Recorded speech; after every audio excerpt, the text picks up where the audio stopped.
The number of COVID-19 cases continues to rise globally and right here in Guyana. Therefore, we encourage everyone to practice social distancing, wear a mask if you have to leave your homes, and wash your hands thoroughly and frequently as we strive to stop the spread of the virus. Welcome to Info Hub for Wednesday, August 5. Thanks for joining us. His Excellency President Mohammed Irfan Ali today swore in members of his cabinet at the Arthur Chong Conference Center. Felicia Valenzuela was there and filed this report. Keeping the promise he made on Monday, His Excellency Dr. Mohammed Irfan Ali has appointed the members of his cabinet. I, Louis Mustafa, do hereby solemnly declare that I will bear true faith and allegiance to the people of Guyana, that I will faithfully execute the office of Minister within the office of the Prime Minister, without fear or favor, affection or ill will, and that in the execution of the functions of that office, I will honor, uphold, and preserve the Constitution of the Cooperative Republic of Guyana, and I do so swear, so help me God. Speaking after his ministers took their oath of office, His Excellency Dr. Ali said that his cabinet will be held accountable. He said to expect his team to be result-oriented. That this team will work in an efficient and transparent manner. The multifaceted nature of the skill sets that comprise the team is what I believe Guyana requires in ensuring we fulfill the aspirations of all the people of this country. I say to the families of the ministers, sometimes we forget the families. You would have to provide a supportive role. And there will be sacrifices that are required because this job is not an 8-to-4 job. From the Arthur Chong Conference Center with videographer Kareem Peters, Felicia Valenzuela, Info Hub. The inauguration of President Mohammed Irfan Ali is scheduled for 10 hours on Saturday, August 8, 2020 at the National Cultural Center. President Ali was sworn in on August 2 as the 9th Executive President of the Cooperative Republic of Guyana by Chancellor of the Judiciary, Justice Yanet Cummings Edwards, following the final declaration of the Guyana Elections Commission. The inauguration will feature cultural performances in the form of song, dance, and poetry. There will also be renditions by the Police Military Band and a review of the Guard of Honor and 21-gun salute. The program also features an official introduction of His Excellency as well as a speech. DPI will be providing live coverage on our Facebook platform. In news from the health sector, with COVID-19 cases on the rise in Regions 7 and 9, the other two hinterland regions, 1 and 8, are continuing efforts to monitor and contain the spread of the virus. Details from Delicia Haynes. Region 8 has 9 confirmed cases of COVID-19, 2 of which have recovered thus far. 6 cases are in Kanapang and 1 in Madia. Regional Health Officer Dr. Cassandra Abdul noted that much is being done to ensure that the disease remains at bay, while keeping the rest of the region safe. We did an outreach in collaboration with Ministry of Public Health last week,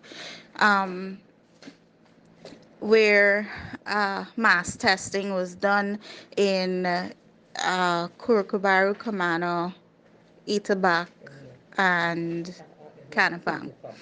So 35 tests were done. Out of that 35, 6 were positive in Kanapang. All are from Kanapang. All the patients are asymptomatic. They are in quarantine being monitored by the health worker there in Kanapang.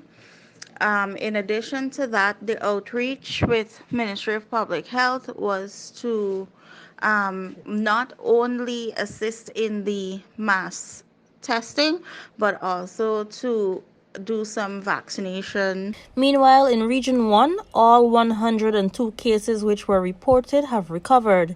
The health officer in that region, Dr. Stephen Shifun, noted that the health department is now using this opportunity to review the response so as to prevent new cases. the Maruka sub-district is doing much better. The patients are more adherent.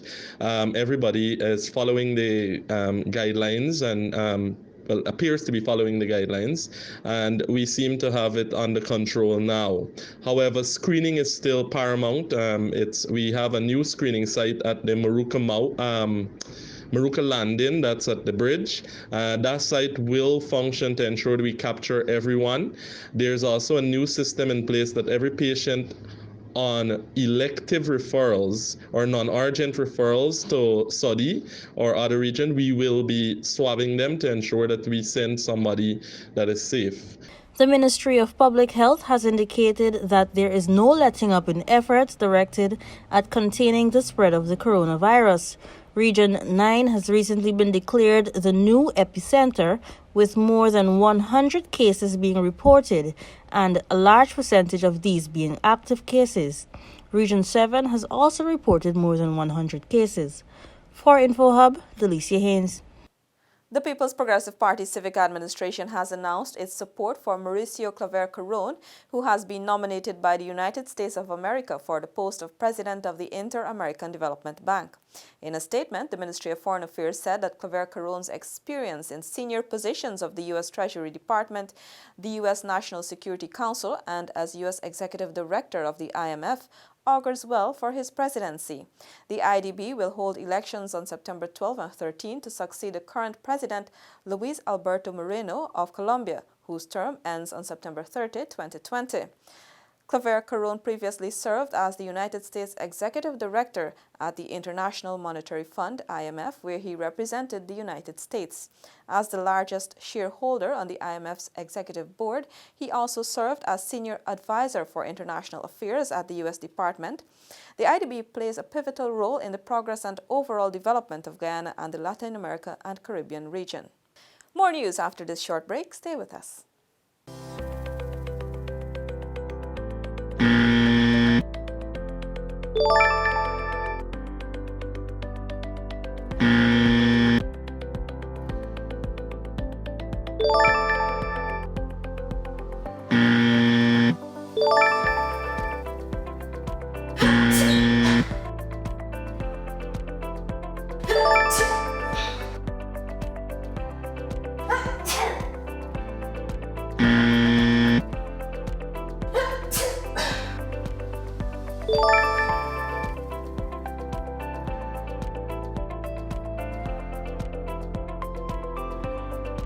Welcome back. The International Office for Migration, IOM, this morning handed over several COVID-19 supplies to the Civil Defense Commission, CDC. These include 178 male hygiene kits, 100 female hygiene kits, 71 baby kits, 118 household cleaning kits, and 104 food hampers. Director General of the CDC, Lieutenant Colonel Kester Craig, was on hand to receive the donation from IOM's project assistant, Mr. Javil Singh, at the Rob and Orinoco Streets location. The Director General expressed thanks to the IOM Guyana organization on behalf of the government and noted that this was a timely and kind gesture. In an invited comment, Mr. Robert Natilo, the Chief of Mission and Senior Regional Coordination Officer for IOM Guyana, said this donation was made possible through the generous support of the Department of State to support the government to deliver humanitarian assistance to vulnerable migrants and host communities affected by the socioeconomic impacts of the COVID-19 pandemic. The Caribbean Secondary Education Certificate examinations wrapped up on Tuesday with thousands of learners countrywide ending the final leg of their secondary education. InfoHub spoke with some of these students. Let's take a look. Turning a new leaf in their lives are a few fifth-form students of the East Ramville Secondary School who are elated to have emerged successful at their CSEC exams. 16-year-old Manasseh Williams, a budding agricultural engineer, candidly explained that while challenging, it was rewarding. My first examination was challenging because certain things, I study different stuff, and I tend to forget like what was on the paper, right? I was like kind of blank. But for the rest of the subjects, it was easy and so on. But my most challenging subject was English, Bright-eyed Renee has her post-secondary plans all mapped out, telling InfoHub that she is grateful to have overcome the challenges CSEC presented over the last few weeks. At first, when I first about to write a principle of course, I was very nervous, but after then it was very easy.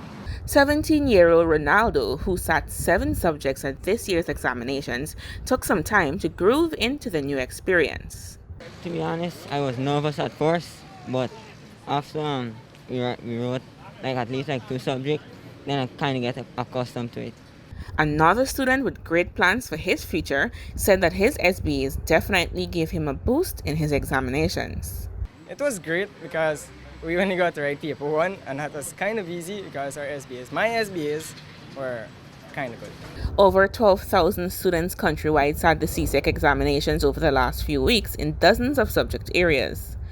In 2019, Guyana recorded the highest national pass rate in Caribbean history, breaking a national record with 73%.